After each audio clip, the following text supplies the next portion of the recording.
मुझे ऐसा लगा कि मेरे बगल में लगभग 12 से 15 साल का एक बालक मुंडन इसी तरह से तिलक लगाए और पीला वस्त्र कमल की माला पहने मेरे बगल पे खड़ा है और मेरे सर पे हाथ रखा उसने। नमस्कार दोस्तों, मैं संजय गुप्ता। दोस्तों, आज हम बैठे हुए हैं सतना शहर के बीचों बीच, अपने आप में एक इतिहास रखने वाला एक ऐसा मंदिर जिसे हम वेंकटेश मंदिर के नाम से जानते हैं। और आज यहाँ के बारे में क्या इतिहास रहा है, सारी चर्चाएं करेंगे। आज हमारे साथ बैठे हुए हैं श्रीनिवासाचार्य महाराज जी, जिनसे हम सारी जानकारी आप तक पहुंचाने वाले हैं। महाराज जी, आपका बहुत बहुत स्वागत है हमारे यूट्यूब चैनल पे। धन्यवाद। और यहाँ के बारे में हम जानकारी अपने दर्शकों तक पहुंचाने वाले हैं कि वेंकटेश मंदिर का इतिहास क्या रहा है। दरअसल हमारी श्री वैष्णव रामानुज परंपरा, रामानुज मत, हमारे संप्रदाय के शिष्य में रीवा राजा के छोटे भाई देवराजनगर इलाकेदार श्रीमान ठाकुर साहब लाल रणदमन सिंह जी दक्षिण भारत की यात्रा में थे। वहाँ ही उनको उनके इष्ट माने भगवान श्री वेंकटेश की प्रेरणा हुई कि अपने यहाँ सतना में, क्योंकि सतना केंद्र है जी, यद्यपि इलाकेदार वो देवराजनगर थे, यहाँ से 60-65 किलोमीटर दूर है। तो भगवान की प्रेरणा हुई कि यहाँ भगवान का मंदिर स्थापना की जाए। क्योंकि ये इलाका बरदाडीह था और वो इलाकेदार देवराजनगर थे, तो उन्होंने बरदाडीह के उस समय के वर्तमान इलाकेदार से चर्चा किया और गांव की अदला बदली किया। तो ये गांव लिया और इसके बदले में अमरपाटन क्षेत्र में एक गांव देवराजनगर इलाके में आता था, मढ़ी। तो मढ़ी बरदाडीह इलाकेदार को दिया और ये गांव बदले में लिया। जगह की अदला बदली हुई और फिर यहाँ सन 1876 में मंदिर का निर्माण कार्य, सन 1876। इस मंदिर को बनने में 49 वर्ष लगा। 49 वर्ष बनने में लगा, जिसमें 3 पीढ़ी लगी। उनकी 3 पुश्त इसको बनवाने में। और सन 1925 में वेंकटेश भगवान, श्री लक्ष्मी नारायण भगवान और श्री रंगनाथ भगवान की स्थापना यहाँ पर उनके उस समय के गुरु स्वामी परमार्थ भूषण श्री स्वामी गोविंदाचार्य जी महाराज के संरक्षकत्व में हुई। अब चूंकि देवराजनगर इलाकेदार श्रीमान रणदमन सिंह जी रीवा राजा के छोटे भाई थे, सगे छोटे भाई थे, और मुक्ताराम भी थे। राजा साहब के गैर मौजूदगी में पूरा राज्य का कारभार वो देखते थे। तो मुक्ताराम होने के कारण लोग उन्हें मुख्तियार साहब बोलते थे। अच्छा, मुख्तियार साहब। हाँ। तो मंदिर का निर्माण कराने के बाद मंदिर के राग भोग आदि की व्यवस्था के लिए ये पूरा गांव मंदिर को चढ़ा दिया। अच्छा, ठीक है ना जी। तो मुख्तियार साहब के नाम से इस पूरे मोहल्ले का नाम मुख्तियारगंज हो, पूरे क्षेत्र का ही नाम मुख्तियारगंज उनके कारण है। क्योंकि मुक्ताराम थे तो उनके व्यक्तित्व की वजह से थे जी। तो इस पूरे गांव का नाम मुख्तियारगंज होता है। और मंदिर का निर्माण स्थापना के उपरांत परम पूज्य स्वामी गोविंदाचार्य जी महाराज को महंत नियुक्त कर गए। उसी क्रम में परंपरागत हम सब लोग यहाँ पर हैं। ये मंदिर का जो भवन है, मंदिर का जो निर्माण है, इससे यह प्रतीत होता है इसमें काफी पुराने समय के पत्थर लगे हुए हैं। ये पुराने पत्थर हैं और शुद्ध देसी पत्थर, जिसको अपन शुद्ध भाषा में कहें, ये नरोहिल है, नरोहिल पहाड़। तो ये टोटल नरोहिल पहाड़ के ही पत्थर लगे हुए हैं। दूसरी विशेषता है कि ये दक्षिण भारतीय कला है, कलाकृति जो है दक्षिण भारतीय है। और इस तरह का मंदिर संभवतः आपको पूरे उत्तर भारत में देखने को नहीं मिलेगा, दक्षिण भारत के अलावा ये कलाकृति नहीं मिलेगी। बिल्कुल। महाराज जी, हम आपसे ये जानकारी लेना चाहेंगे कि आप यहाँ महंत के गद्दी पर कब विराजमान? महंत हमारे पूज्य पिता श्री स्वामी सत्यनारायणाचार्य जी महाराज। अच्छा। तो हमारे बाबा गुरु परमार्थ भूषण श्री स्वामी गोविंदाचार्य जी महाराज ने जी सन 1957 में यहाँ नियुक्त किया। तब से हम लोग यहाँ भगवान की सेवा में। इस समय स्वामी सत्यनारायणाचार्य जी महाराज की उम्र 104 वर्ष है। अच्छा अच्छा अच्छा। महाराज जी के चरणों में जी निश्चित आदरणीय। और वर्तमान में उत्तराधिकारी के रूप में जी मैं जी जी। भगवान को जो भी टूटी फूटी सेवाएं बन पड़ रही हैं। बिल्कुल महाराज जी, आप जो यहाँ सेवाएं दे रहे हैं वो बहुत बड़ी सेवा कहलाती है। महाराज जी, हम आपसे ये जानना चाहेंगे कि आप आपकी जो बाल्यावस्था थी, बाल्यावस्था में किस प्रकार से शिक्षा दीक्षा हुई, उसके बाद किस प्रकार आपने अपने जीवन में विचार किया कि हमें सेवा भाव से ही आगे बढ़ना है, भगवान की भक्ति में ही लीन होना है? देखिए, प्रारंभिक शिक्षा दीक्षा कहाँ से हुई? प्रारंभिक हमारा तो जन्म ही यही हुआ, चूंकि पिताजी को 1957 में यहाँ का चार्ज मिला। अच्छा अच्छा अच्छा। वर्तमान में मेरी उम्र लगभग 53 वर्ष हो रही है, हो गई है, जी जी, पूरा हो गया है। तो जन्म यही हुआ, क्योंकि परंपरागत थे, तो परंपरा का ब्लड में प्रभाव होता है। जी बिल्कुल। जो हम संस्कार जो जिस होते हैं, जगह हमने जन्म लिया और बचपन से हम लोगों ने इस माहौल को देखा, तो पहला तो इस माहौल में पले बढ़े। तो जिस माहौल में व्यक्ति पलता बढ़ता है उसका प्रभाव जीवन में होता है, निश्चित तौर पर। और उसके बाद कुछ जिम्मेदारियां, तो पढ़ाई के बाद जैसे आपकी पढ़ाई जब पूरी हुई होगी, तो पढ़ाई यही सतना से ही हुई है? पढ़ाई ये नहीं, सतना में हुई, और सतना के बाद बनारस में हुई। बनारस में हुई। बनारस में आपने कितने साल व्यतीत किए? लगभग 6 साल। 6 साल। मैं साहित्याचार्य किया बनारस से जी। और उसके बाद मतलब कैसे विचार कैसे आया कि हमें, कई दफा ऐसा होता है कि पढ़ाई करने के बाद आज का जो युवा है वो कहीं बाहर जाने की सोचता है, एक अलग दौर चल रहा है, दिखावे का दौर जो चल रहा है वो उसकी ओर भागता है, लेकिन आपने अपना जो जीवन है भगवान की भक्ति को समर्पित किया है, भगवान की भक्ति में समर्पित किया। तो वो विचार कैसे आया? आपके प्रेरणा स्रोत, आपके गुरु परम पूजनीय वो कौन थे? जो प्रेरणा स्रोत हमारे पूज्य पिताजी ही हमारे प्रेरणा स्रोत जी। और बचपन से उनकी कार्यशैली को हम लोग देखते थे और देख के बड़ा अच्छा लगता था। और कुल मिलाकर के हम क्या सोचते हैं महत्वपूर्ण नहीं होता, बिल्कुल परमात्मा क्या सोचता है वो महत्वपूर्ण होता है जी।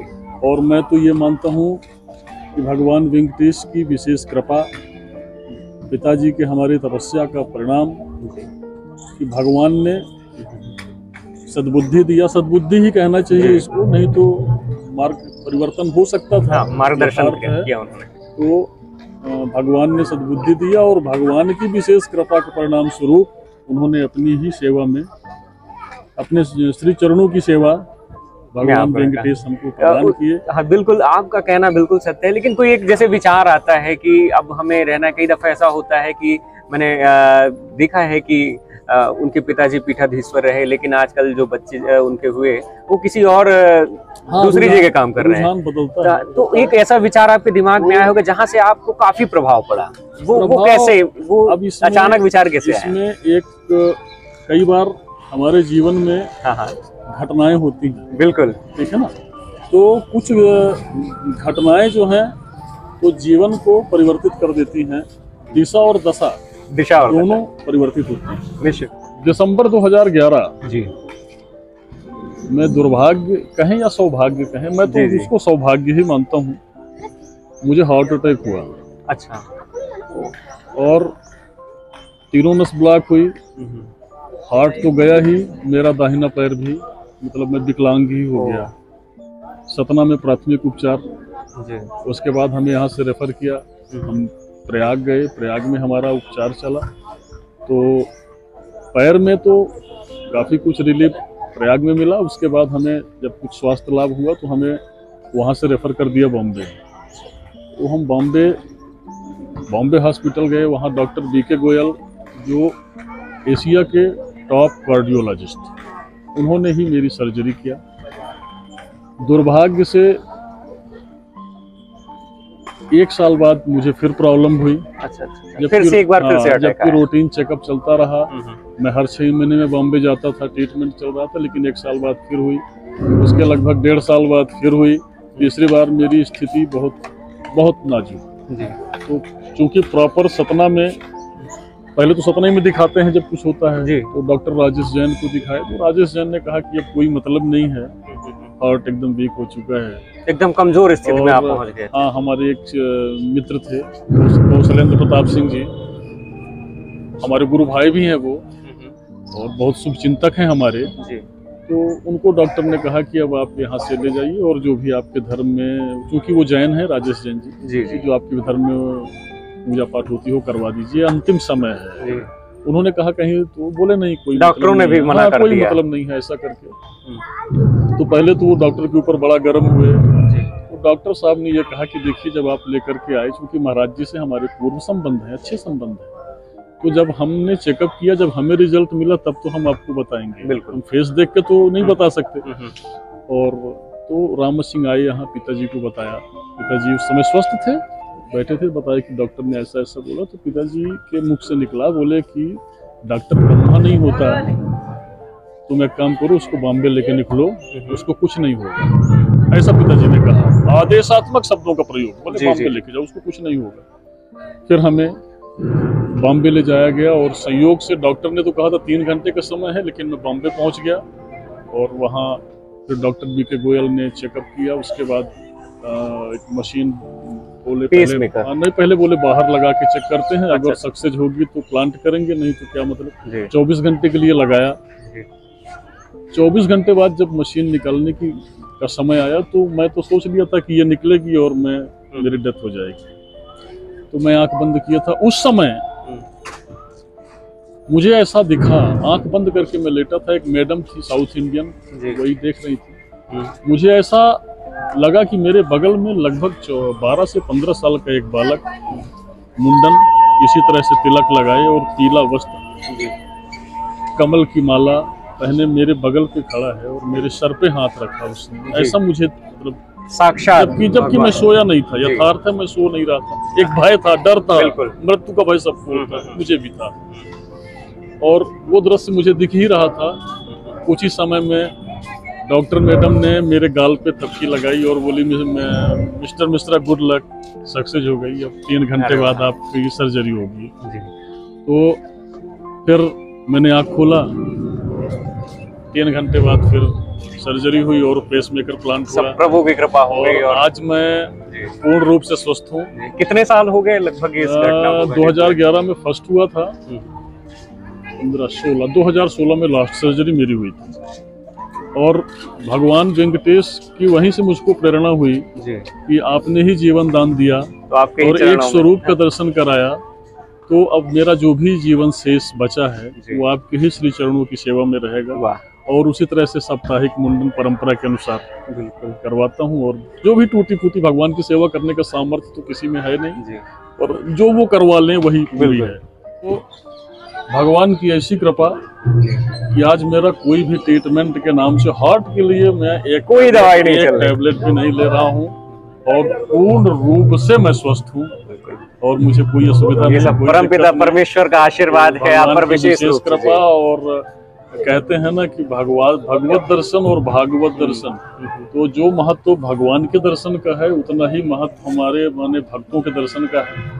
मेरा तो परम सौभाग्य है कि भगवान के दर्शन और सेवा तो हो ही रही है, और साथ में जो यहाँ आते हैं भगवान के भक्त, उनके भी दर्शन हमें प्राप्त हो रहे हैं। बिल्कुल, और सबका आप जैसे महान लोगों का स्नेह प्यार प्राप्त हो रहा है। महाराज जी, किसी ने सच ही कहा था कि जो करता है भक्ति और रखता है ईश्वर पे आस्था, उसको मिलता है मुश्किलों में भी रास्ता। तो निश्चित तौर पे कहीं ना कहीं देखा जाए, एक साक्षात आपने उदाहरण दे दिया कि भगवान ने किस प्रकार से चमत्कारिक अपने कह सकते हैं कि शक्ति प्रदान की, या कह सकते हैं कि आपको जीवन प्रदान किया।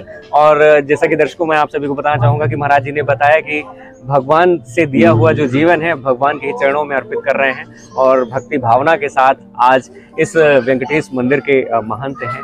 और महाराज जी का आशीर्वाद भी, आप अपना आशीर्वाद मुझ पर भी बना के रखिए। और आपने बहुत सारी ऐसी जानकारियां हैं जो हमारे दर्शकों को प्रदान की हैं कि हमारे सतना शहर में मुख्तियारगंज नाम कैसे पड़ा, ये भी मैं पहली दफा आपके ही माध्यम से जानकारी मुझे प्राप्त हुई। और वेंकटेश मंदिर का क्या इतिहास रहा है, ये भी कहीं ना कहीं आपके माध्यम से ही मुझे सारी जानकारियां पता चली। तो महाराज जी, आपसे वार्तालाप करने के लिए बहुत बहुत शुक्रिया, बहुत बहुत धन्यवाद। दर्शकों, आप अपना स्नेह और प्यार वीडियो के कमेंट में जरूर लिखकर बताएं। बहुत बहुत धन्यवाद आपका। श्री राधे राधे।